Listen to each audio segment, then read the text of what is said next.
Sabi ko na sige po ma. So kahit na wala na si mama, pero parang siya pa rin yung yung pinakamalaga sa akin. At saka kapag nabanggit ko lang yung pangalan niya, kasi parang naisip ko yung mga bata pa kami na siya yung nagbantay sa amin. At saka kahit na malayo na kami, so almost ilang taon na yung wala na siya. So gusto ko sana yung mararamdaman ko talaga yung pagmamahal talaga ni mama, kasi na-miss ko na talaga yung pagmamahal niya sa akin.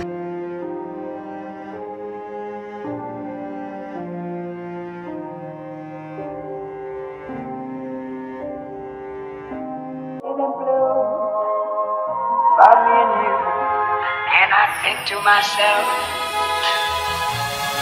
what a wonderful world.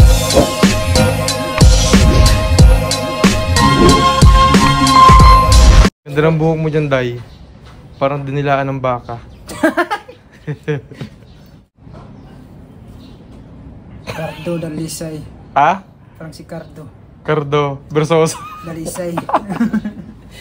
Kailan naman kasi Cardo Versoso? Oo, naputi na si Jeffoy. Oh. Anong ginagamit po sa mukha mo? Gatas? Mahilig kasi mag-gatas. Gatas na yung walang kape. Di ba, nakapangalawa ko kanina. Wow. Na may level up si Kuya Jeffoy mo. Wala na nga po itong biskuit. So, handa ka na. Bukas na ang pasukan mo. Tuloy na tuloy na.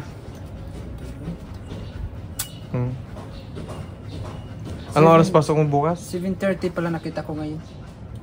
Pasok. Dala mo yung registration form mo. Dito lang. Ano daw? Sige mama, i-check natin. Okay. Yeah, handa natin yung gamit ni Jeff. Sige nga, Jeff. Pwede mo ba ipakita sa amin yung laman ng bag mo? Huwag mo na tong wag mo na yung pandesal. Dami mo ba? Dami mo ba ako pandesal? Bukas papasok mo eh. Uy, pandesal ka agad eh. Ito yung yellow pad. Sige, upo ka lang. Yan. O, yellow pad. Yellow pad. Ikaw ang ihinga ng mga classmate mo dyan. Oo, bibigay yun sa classmate niya. Katleya.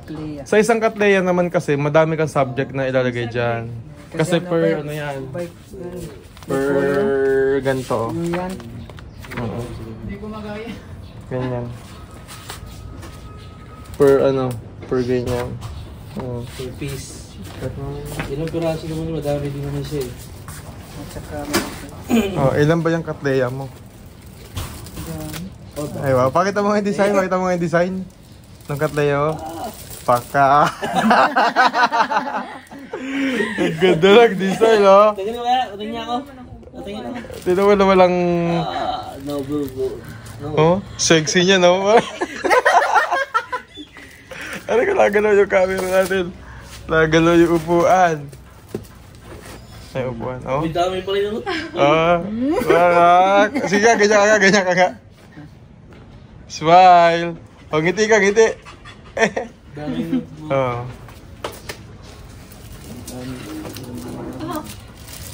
Baka naman gawin mo tingin isang subject, isang ganito. Daming notebook niyan. Siya pumili niyan eh. Ha? Baka. Isang ganun picture. Dami. Ayan. Ay, maayos naman. Tingin ka dito sa camera. Daming notebook. Alam ko, magbebenta ka mo doon? Ang likat-laya pala yan. Ang dami-dami binibili yan. Nag-aaral kami. Oo. Pinapalitan na lang namin, pinapalitan yung Pinapalitan namin niya. Nabili lang kami ng pinaka-katlaya talaga na Mahal ka ng sponsor mo. Pati, isang... Baka naman lahat yung dalawa sa'yo.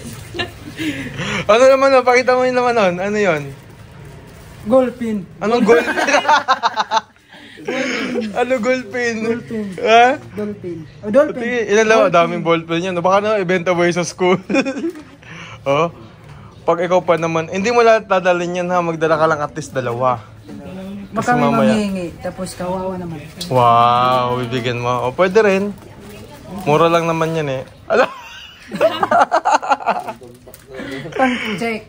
Per check. Oh, lapis. Nakabili lapis. Oh, may lapis yan. Oh. Kasi baka kailang. Di ba kasi kahit sa college? Asa yung tumbler mo? Doon. Ay, yung Crayola. Ilabas mo yung Oh, yung Crayola. Di ba yung Crayola ka? Ayaw na niya. Ayaw na niya na Crayola. Gusto na niya. Make-up. Saka lipstick. ID pa. May ID pa. So, ano naman ang feeling mo na magsa-start na yung pasok mo sa school? So excited lang po. Excited? Excited at saka ano lang talaga. Parang feel ko na talaga. Ito na siguro yung final. Kasi nagapangalawa na ako nagpa-haircut. Kasi excited na talaga. Nakadalawang gupit ka na tapos Hindi pa, no. Kaya bukas, finally bukas na talaga. finally bukas. So, ito na yung pinakahihintay mo. Ito na yung pinaghihintay ko. Kapag kapasok na ako siguro. So, kaya kahit na mahirap pero experience lang naman yun. So, ito na yung mga gamit ko para pang school. May tayo, Katleya notes at saka ito. So, marami pang subject na abangan ko. So, ready ka na? Yes, of course. Really. Wow. Paano wali yung pag-present? Okay. Oh, magpapakilala ka. Oh, na English muna. English mo na? Okay, so siyempre ikaw daw yung teacher ko. Ako muna. Ano ba sabihin ko pag teacher ako? Introduce yourself. Okay, please. Ano ang pangalan mo? Jeffrey Panggi. Mr. Panggi. Paano ba yan, Paano ba i-pronounce yung apelido mo? Jeffrey. Hindi. I mean yung last name. Panggias. Panggias.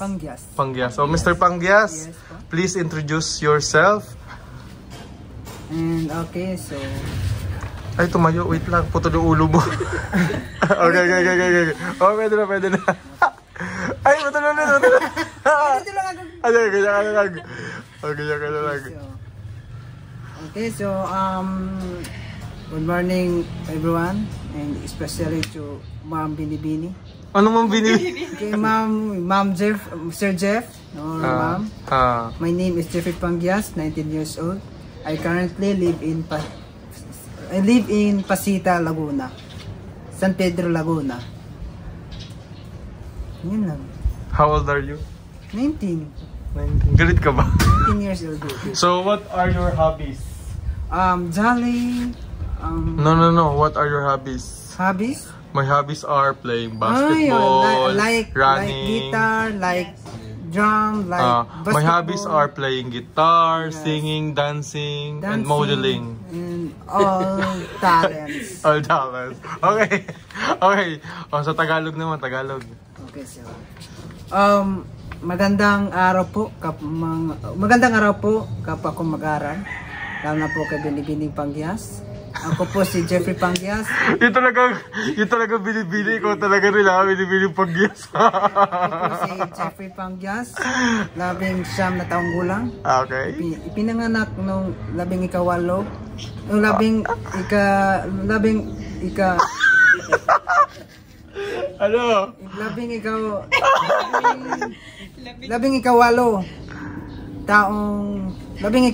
ng Mayo.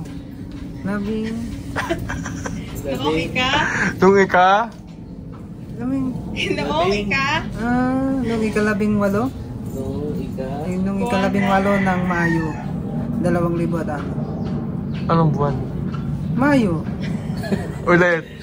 Okay, so ako po, my name, magandang araw po mga kapwa ko mag-aral, lalo na po kay Binibining Panggias. Ako po si Jeffrey Panggias, 19 years old. Ipinanganak ako. Nagtagalog ka na? 19 years old. 19 na taong gulang. Ako, magandang araw po sa inyong lahat. Ako po si Jeffrey Panggias. 19 na taong gulang. Ipinanganak noong ika-18 ng Mayo, taong 2006. Ako po si Jeffrey Panggias. 19 na taong gulang. Ipinanganak ako ng ika-18 ng Mayo.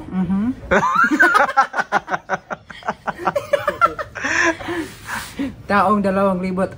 Ayun. Yun lang. Hello. So, I can feel.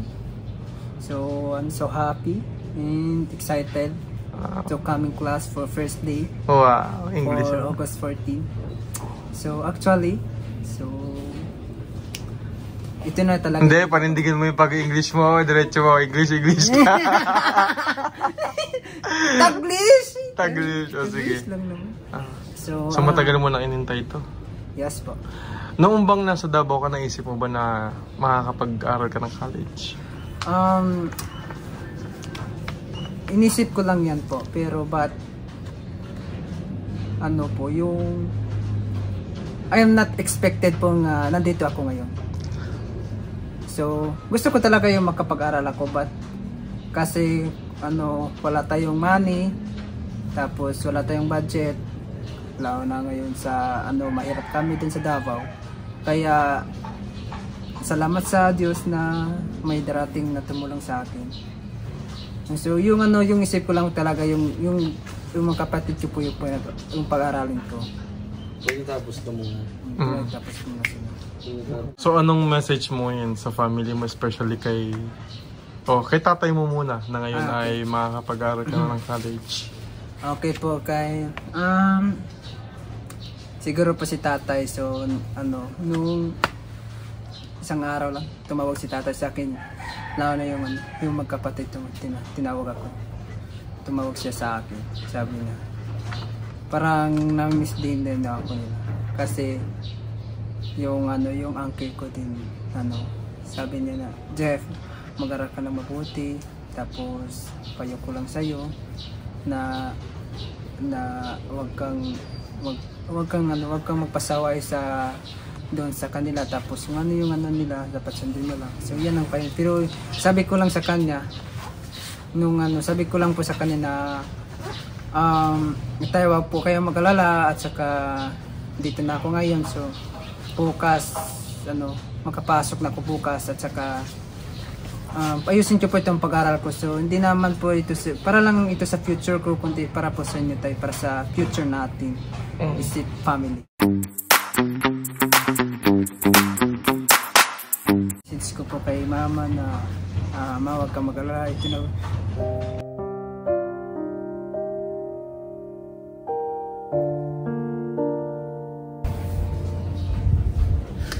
Ito na po yung sinabi mo sa akin noon na yan. Ito na po yung sinabi mo sa akin na mag-aral ka ng mabuti, so para lang sa kapatid mo. Kaya sinabi ni mama na, Jeff, huwag mo na kaming alahanin. Isipin mo na lang yung future mo, at saka yung yung kapatid mo. Kaya sabi ko na sige po ma. So kahit na wala na si mama, pero parang siya pa rin yung pinakamalaga sa akin. At saka kapag nabanggit ko lang yung pangalan niya, kasi parang naisip ko yung mga bata pa kami na siya yung nagbantay sa amin. At saka kahit na malayo na kami, so almost ilang taon na yung wala na siya. So gusto ko sana yung mararamdaman ko talaga yung pagmamahal talaga ni mama, kasi na-miss ko na talaga yung pagmamahal niya sa akin. So po kay mama na magkawagala. So dito na po yung iniling mo sa akin na mag-aral ko ng mabuti, so para lang ito sa future ko, at saka yung sa mga kapatid ko. Kaya expected ko talaga na dito pa rin siya. Saka parang kasi sabi niya sa akin noon na doon pa ako sa Davao, yung buhay pa siya na, Jeff, so sa lahat-lahat yung magkapatid yung ikaw lang talaga yung pinakamabait sa akin. Kaya sinabi yun kay, thank you po na kahit na sabi ko na isa lang yung bagay na hindi natin kaya kalimutan yung isang pamilya na yung iniwan tayo. So kahit man ano mawala yung mga bagay yung dito sa atin, at least yung family, gusto ko sana na yung forever na talaga yung pagsama namin. Kaya isang iglap lang talaga ng dahil lang po sa sakit nawala po si mama. Kaya parang yung anay, wag ka po mag-alala, dito lang ako, at saka unahin ko muna itong pag-aral ko, tapos sisipin ko muna yung mga kapatid ko, at yung lalo na si dati. So gusto ko na talaga umuwi talaga. Gusto ko na talaga umuwi. So yung bala ko lang sana, yung bala ko lang sana po yung kapatid ko yung pag-aral ko, kasi mahirap na talaga si dati. Yung trabaho lang niya, yung namasada. Kaya gusto ko sana makatulong kayo. Naisipan ko yung gusto ko sana umuwi, pero hindi talaga umuwi, hindi ko titigil. So kapag so, sayang naman yung mga opportunity ni binigay ni God para sa akin.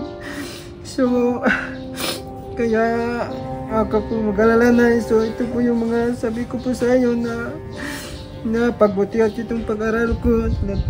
Lalo na po yung mga kapatid ko. So, mag-aral din kayo dyan sa Davao.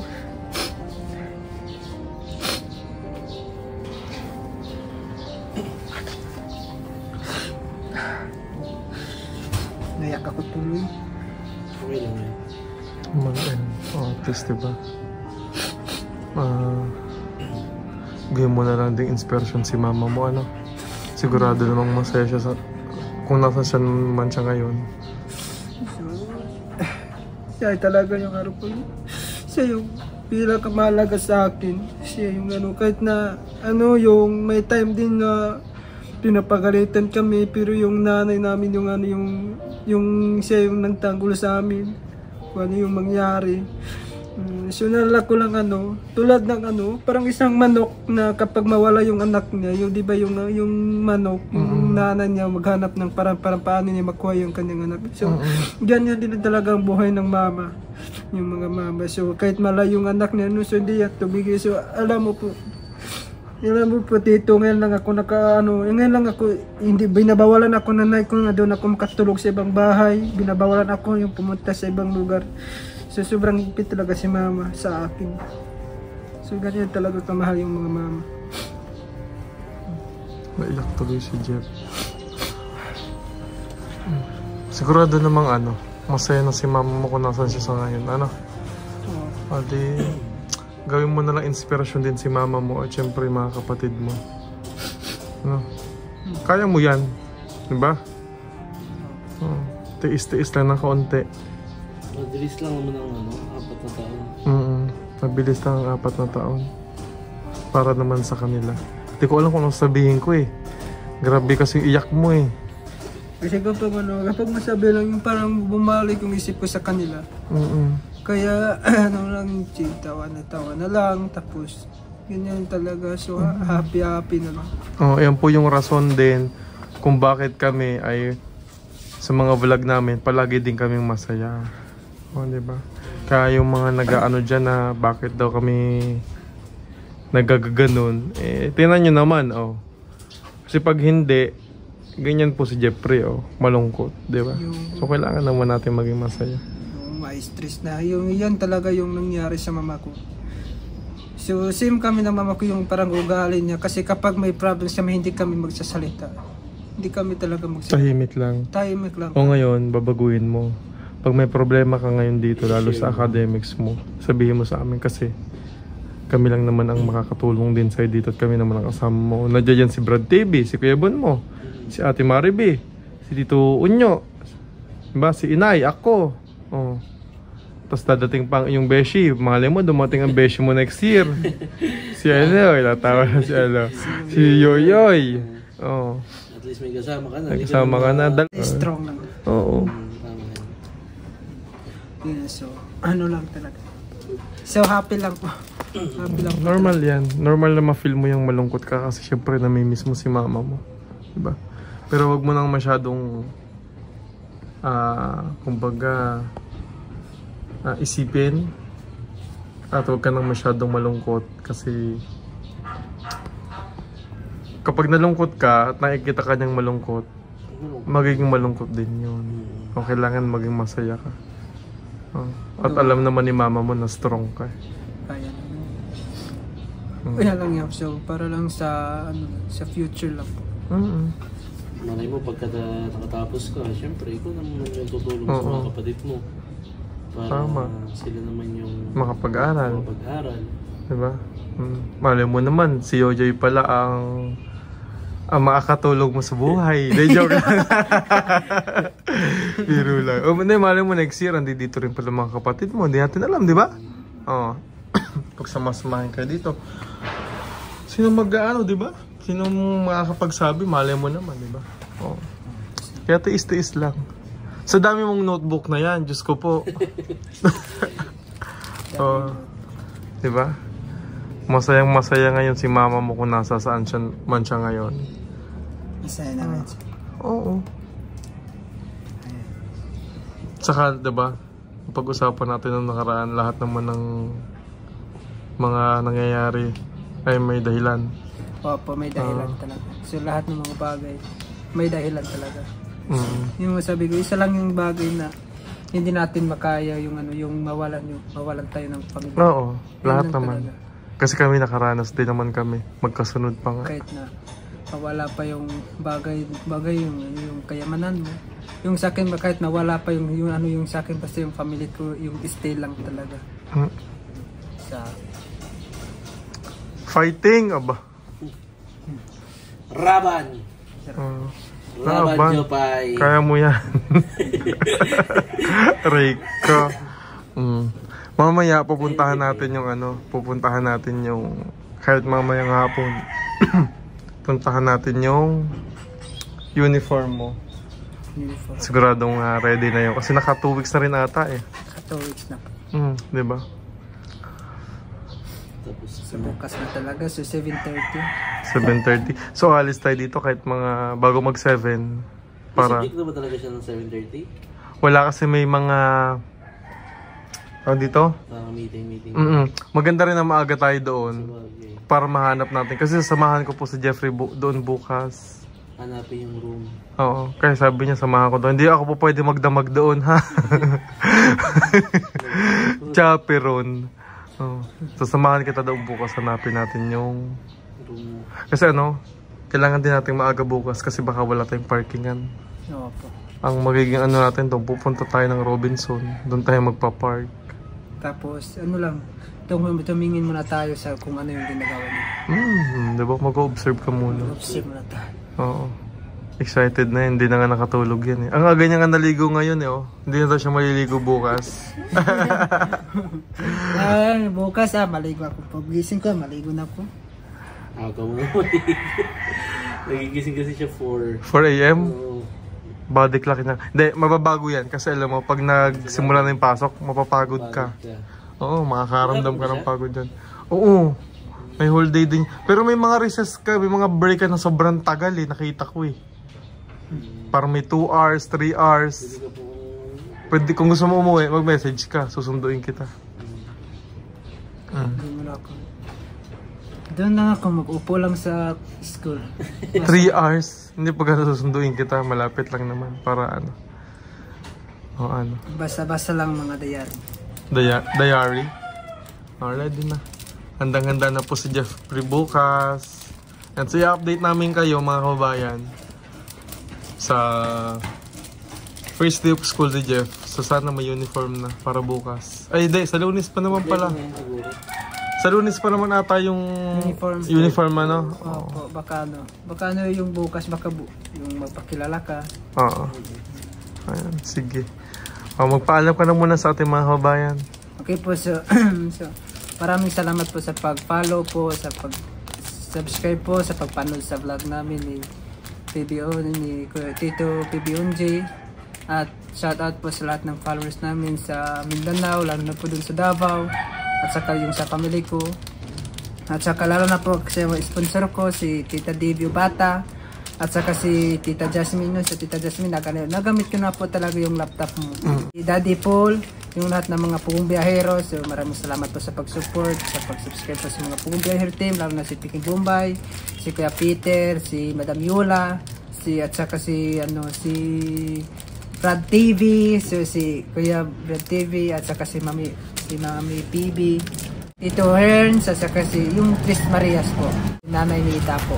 Maraming salamat po sa pag-support po sa lahat ng mga vlogs po ni Billionsen. So don't forget, please like and share and follow po sa page namin kung bago po kayo nakapanood sa vlog namin. So bye! Paano yung babay mo? Ganito talaga.